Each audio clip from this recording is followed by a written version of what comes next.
سده 16 دکبر سال 2025 در حیات سیاسی و دولتداری جمهوری تاجیکستان باز یک رویداد مهم با وقوع پیوست. در این روز فرخنده اساسگزار صلح و وحدت ملی پیشوای ملت پرزیدنت جمهوری تاجیکستان محترم امام علی رحمان پیام نوبتی خویش را به مجلس عالی جمهوری تاجیکستان ارائه نمودند. مورد ذکر است که پیام پیشوای معظم ملت توسط همه شبکه‌های تلویزیونی و رادیوی جمهوری تاجیکستان مستقیما پخش گردید. ساکنان شهر و دهات پنجکین، راهبریت، نمایندگان ساحه‌های گوناگون پیام پیشوای معظم ملت پرزیدنت جمهوری تاجیکستان را مستقیما توسط شبکه‌های تلویزیونی تماشا کردند. در تالار مقامات اجرایی محلی حاکمیت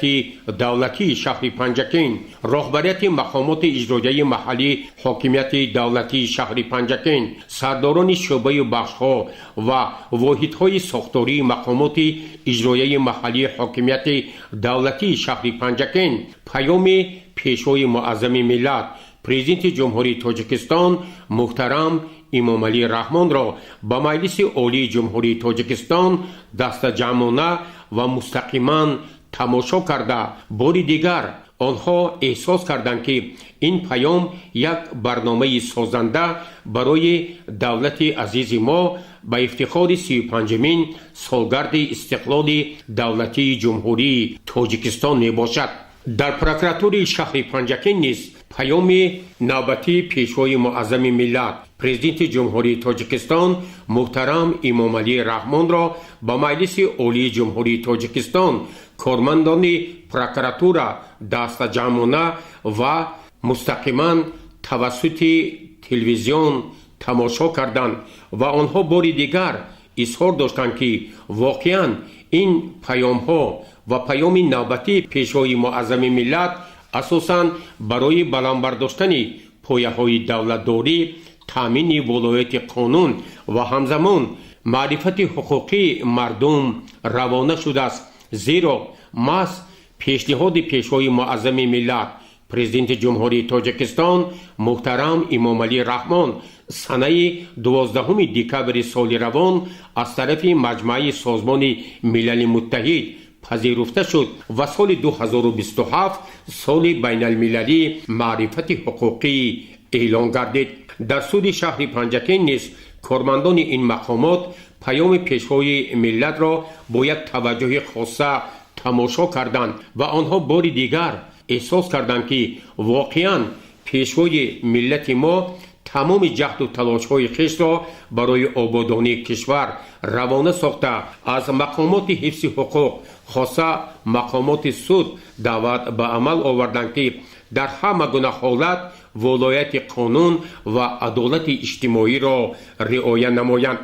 در شعبه وزارت کارهای داخلی جمهوری تاجیکستان در شهر پنجکین نیز پیام پیشوای معظم ملت پرزیدنت جمهوری تاجیکستان محترم امام علی رحمان را با مجلس عالی جمهوری تاجیکستان با یک توجه خاصه مستقیما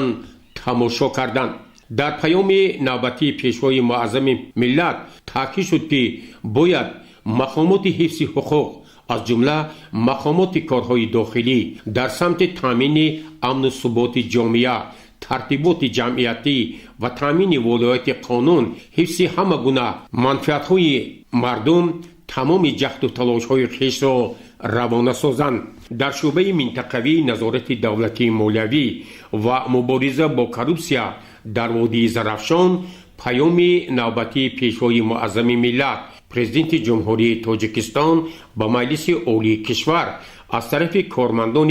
این شعبه به طور مستقیم تماشا کرده شد. تاکید گردید که واقعا فعالیت آنها در پرتو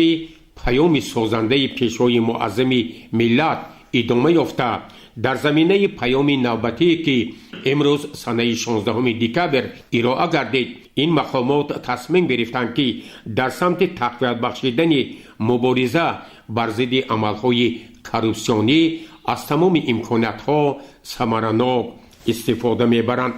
در ناظرات اندوز شهر پنجکین نیز پیام نوبتی پیشوای معظم ملت پرزیدنت جمهوری تاجیکستان را هیئت راهبری، کارمندان و آنهایی که با فعالیت اندوز علاقه‌مند بودند مستقیما و دستجمعانه تماشا کردند. پیشوای معظم ملت در جریان ارائه پیام نوبتی خویش باری دیگر تاکید کردند که یکی از عامل‌های اساسی رشد اقتصادی کشور به جمع‌آوری اندازها، بلند برداشتن مسئولیت اندازسپارندگان و فعالیت پرثمر مقامات انداز علاقه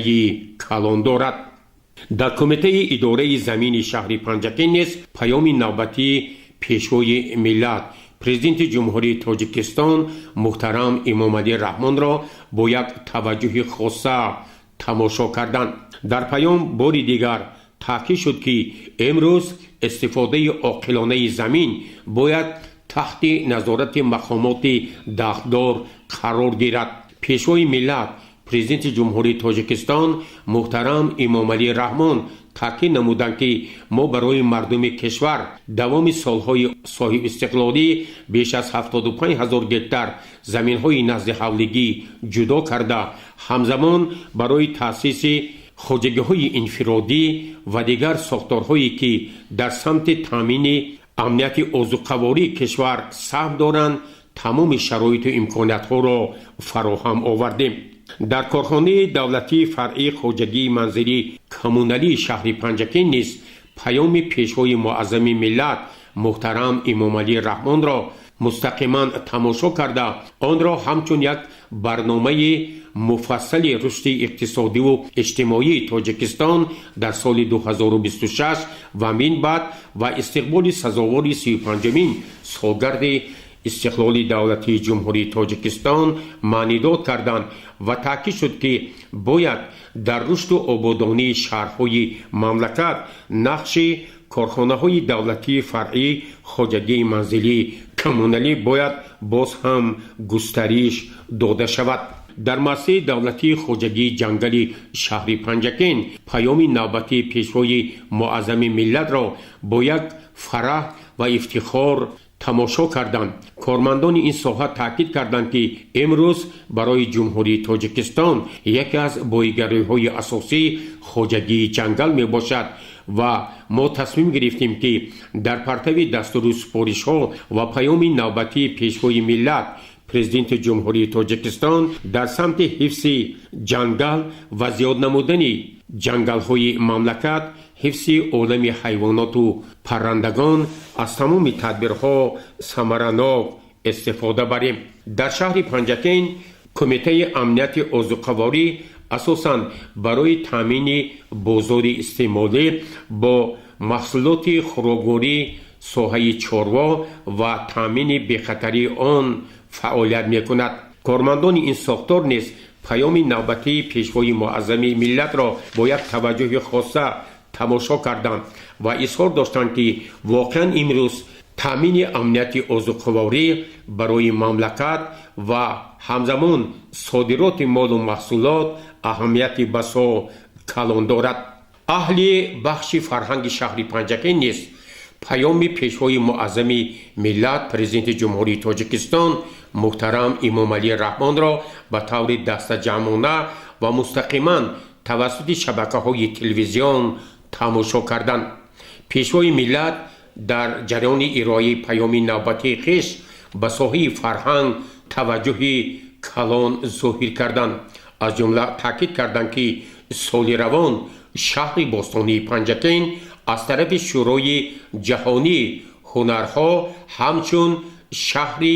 جهانی هنرهای مردمی از روی نامیناسیون سوزن پنجکین اعلان گردید که یک دستاورد بزرگ نه تنها برای فرهنگ شهر باستانی پنجکین بلکه برای تمام کشور عزیز ما تاجیکستان می باشد.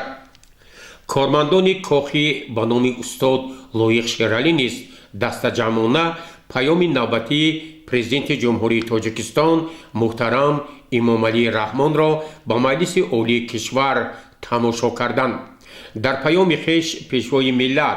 از کارمندان ساحه فرهنگ دعوت نمودند که آنها باید تمام جهد و تلاش‌های خویش را برای بلند برداشتن فرهنگ تاجیکان، معرفی آن در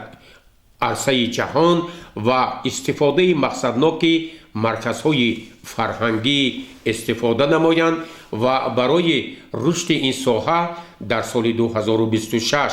مطابق پیام نوبتی پیشوای معظم ملت چندین مرکزها، بنیادها و همزمان کانون مخصوص برای رشد فرهنگ و بلند برداشتن مقام فرهنگ تاجیکان تأسیس داده می شود.